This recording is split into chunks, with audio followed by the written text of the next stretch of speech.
What's up, y'all? It's your boy Steph, back with another reaction. This time we have CreepyPasta Jr. Something creepy happened at my gym last night. CreepyPasta uploaded January 26, 2019. Down in the description will be a link to CreepyPasta Jr.'s channel, along with a link to this original video, so you guys can go see it for yourselves without my commentary. So without further ado, let's get into it. As someone who goes to the gym quite often, usually 5 times a week, Monday through Friday, when I saw this creepypasta, it had the word creepy in it, and it's from CreepyPasta Jr., I already know it's gonna be good. Last night, something creepy happened at my gym. Just a quick bit of background. I, like many people, made it my New Year's resolution to get back in shape. So, I've been hitting the gym regularly since early December. Trying I to figured get there there. was no harm in getting a head start. Gotta slim down. Unfortunately, I've had to work crazy hours this week, and by the time I get off work, the gym is already closed. That changed last night, however, when I was driving home and saw the lights were on, and that there was a sign saying, "Now open 24/7. Oh, shit. I had previously overheard someone complaining the other day about having to deal with nighttime vandalism lately. So, I think the company figured it was cheaper to pay a minimum wage employee to cover the night shift than it was to simply hire a security guard. Yeah. Anyways, I pulled up to the gym, grabbed my bag from the trunk, and headed inside. I almost turned around because there was no one at the front desk, and literally no one in the gym either. Half of the fluorescent lights were on and there was faint music playing, so I figured the employee was probably on a break or something. So I went to the locker room to get changed. I first noticed the mess when I went to start my warm-up. The free weights were scattered all over the place. Those little bolts you use to lock the weights in on the machine were scattered on the ground. The yoga mats were strewn about. The trash bins, although empty, were on their sides. The cleaning bottles had all been knocked over, and one of them was leaking over a treadmill. What a calamity. And there were jump ropes dangling from the pull-up bars. It looked like the gym had been opened all day and the employee had said screw it to the idea of cleaning up before closing, basically. It'd be like that. I jumped on an elliptical and put on my headphones, knowing full well my phone battery was about to die at any minute. Oh, come on. If I had planned on going to the gym, I obviously would have charged my phone before leaving work. I hope so. Oh well, woulda, coulda, shoulda. So there I was, working out like it wasn't anybody's business, letting my mind wander. I noticed the lights would flicker from time to time, but I didn't really think much of it. Fluorescent lights flicker. It's just what they do. I was about 15 minutes into my workout when my battery finally died on me, and I was pulled out of my headspace. At least there was music playing. Some old hip-hop song I had never heard before. I migrated over to the weight machines and put the bolts in place and began lifting. Suddenly, the song skipped and started right back at the beginning. I quirked a brow, but then I saw the old CD player in the corner of the room. That would explain it. A couple minutes later, at the same point in the song, it skipped again and restarted. CD must have been scratched, I figured. When it restarted for a third time, I had had enough. I jogged over and skipped to the next track. I could have sworn I heard something in that brief silence between the songs that sounded like a whimper, but I convinced myself that it was just a side effect of a creepy, empty gym in the early hours of the morning.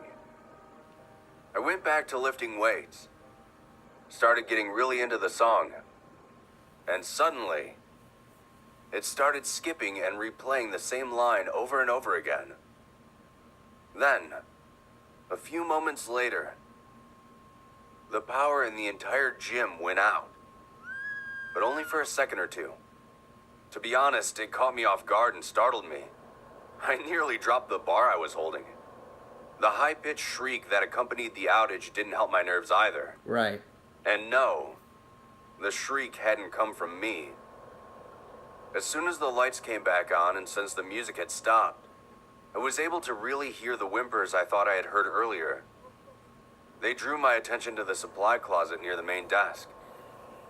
I don't know why I grabbed a weapon, because really, it was clearly someone crying. And it didn't take a rocket scientist to figure out who it was and why they were hiding. The mess in the gym, the missing employee. Obviously, the vandals came in and scared the person working the front desk. The power outage was just a coincidence. The CD skipping was just crappy old technology doing its thing. And still, I grabbed a free weight just in case. Hell yeah. I approached the door, gripping the weight tightly, and loudly asked, "You okay in there?" Hell no. The whimpering stopped almost immediately, like the person on the other side was trying to conceal their presence. Kind of too late for that, buddy. I shrugged and opened the door, only to find, well, exactly what I thought I'd find. She looked like a student, early 20s, maybe even 19. She had an employee t-shirt and was curled up into a ball in the far corner of the closet, shaking like a leaf and cheeks stained with tears. She flinched when she saw me, and I quickly took a step back. I tossed the weight aside and lifted my hands to show her I meant her no harm. I asked if she was doing okay, and she kind of just stared at me for a few seconds before she got this glint of recognition in her eyes. She got up briskly, sped past me, but grabbed my arm as she did, and said, "We have to get out of here now." She didn't seem all that shaken for someone who had been crying seconds before. Like, she had this really intense, authoritative voice to her. I couldn't help but follow her. Hell yeah. I tried to explain to her that I needed to change before I left. Don't ask questions. But she wouldn't hear it. You good. She only stopped when I pointed out that I had left my car keys in my locker. Her confidence waned. I heard her whisper to herself that there was no time, but she looked like she was weighing things in her head. "Okay," she decided. "We'll go back together, but just in and out. We have to leave before it comes back." It. Oh, The hell. word "it" caught my attention. It was a really weird choice of words to describe a vandal. As she led me to the locker room, I asked her more about it, and her anxiety became even more apparent. I can't remember what exactly I said to convince her to talk to me, or what she said verbatim, but she did eventually open up as I was trying to get my locker open. The gist of it is this. She was working the late shift, obviously. Things were going well at first. At worst, a few creeps made passes at her, but they knocked it off when she threatened to revoke their gym memberships. It was around 11 p.m. and she hadn't seen a single customer in over an hour. She was bored, so she began tidying up, washing the machines, putting the weights back in place, that kind of stuff. She was dusting the top of one of the machines when she heard one of the chest bars come crashing to the ground. She figured the last person who used it hadn't locked it up properly and put the clamps back in place. A few minutes later, the same bar fell again. This time, she put it off to the side and made a mental note to tell the manager that the equipment was broken. As she was rounding up more weights, she said she felt a breath on the nape of her neck, and thinking it was some creeper who had been hiding out in the locker room, turned on her heels and cursed at him. Except, there was no one there. The weight room was empty. That's when things really started getting creepy. She was on high alert, noticing every sound and jumping at every movement. As the minutes ticked by, things began moving. Fuck She that. was sure someone was running around making a mess and then running out of sight. She started looking at the mirrors to try and catch them in the act. You see, the mirrors cover 3 walls, so you can see most of the room just by looking at one wall. Right. She caught sight of a silhouette standing on the opposite side of the gym. She described it as being dark, but without much detail to it. I would have clocked out Like early. a shadow, I remember her saying. I'm going home early. Scared but convinced she finally caught him in the act, she turned around sharply, and as she did, she saw a weight being thrown across the room, with nothing doing the throwing. The figure in the mirror was nowhere to be found. Fuck that. Suddenly, as though all hell had broken loose, all the equipment started shaking and stuff started falling all over the place. Weights flew past her. Bottles of cleaner hit her in the back. Damn. She then ducked into a nearby supply closet and tried to hide. She could hear objects pelting against the door, but everything inside the closet was quiet. Then, a moment later, she heard a loud knock. And suddenly, the ruckus in the rest of the gym went silent. She sat there in horror for a few minutes before she mustered the courage to leave. But something was blocking the door.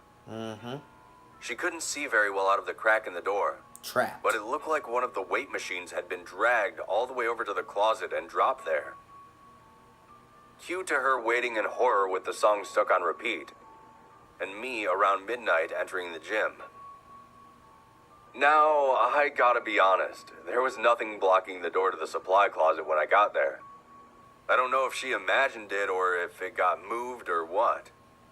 That's why I was pretty skeptical, and why I was reluctant to believe her story.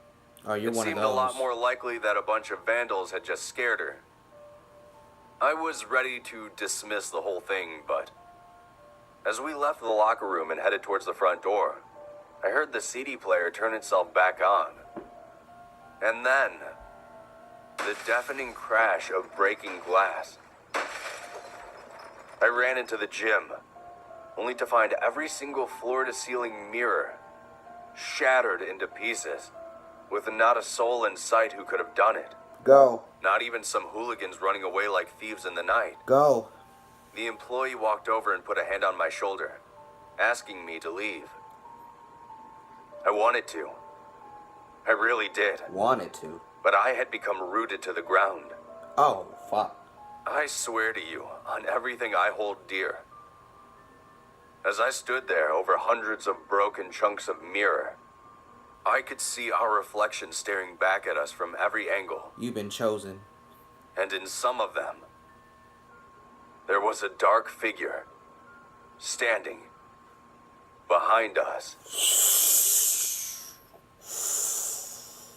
Woo! Oh, wow. Fuck, man. The hell? Okay, we gonna have to talk about this. I'm gonna make this real short and sweet. What do you mean? You said you were skeptic of her story.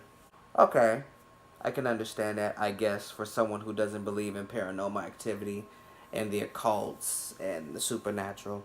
Okay, you have a right to not believe her. But how is it that you claim that it was a bunch of vandals with an S at the end, vandals, meaning more than one, that were just trying to scare her? However, she said she saw a dark figure at the other end of the gym, but only one dark figure. So the story's not adding up. You don't know what you're talking about. She worked there. She knows something's going on. And at the end, you couldn't move, and apparently she couldn't move, and reflections of y'all were all over the room because all the mirrors were shattered, and in some of them, there was a dark figure, the same one that she had seen, standing behind y'all. You have been chosen. You both have been chosen. You gonna get got. And you probably did get got. And you deserve to get got. I don't have any sympathy for you. You skeptics be killing me, boy. You really can't downplay what someone says unless you're in their shoes, or unless, you know, there's other factors to, include. Otherwise, I believe everything people tell me when it comes to paranormal activity. Because it's not really the fact that I believe in it, it's that I know things like this can happen. And who am I to say, oh, your house isn't haunted, or your apartment or workplace isn't haunted? I don't work there. I don't live there. That's not my place to say that. Y'all know what I mean? So it's kind of like, I don't know, man. People just be so quick to downplay and call everything fake and a hoax. And it's stupid to me. But hey, to each their own. But that is it for this video, y'all. If you like my reaction, like the video, comment on the video, and share the video. And if you really like it, subscribe to my channel. It really helps me out a lot. And tap that bell icon so you will be notified every time I drop new content, which I do on a weekly basis. That is all I got for y'all this time around. Your boy Steph is out.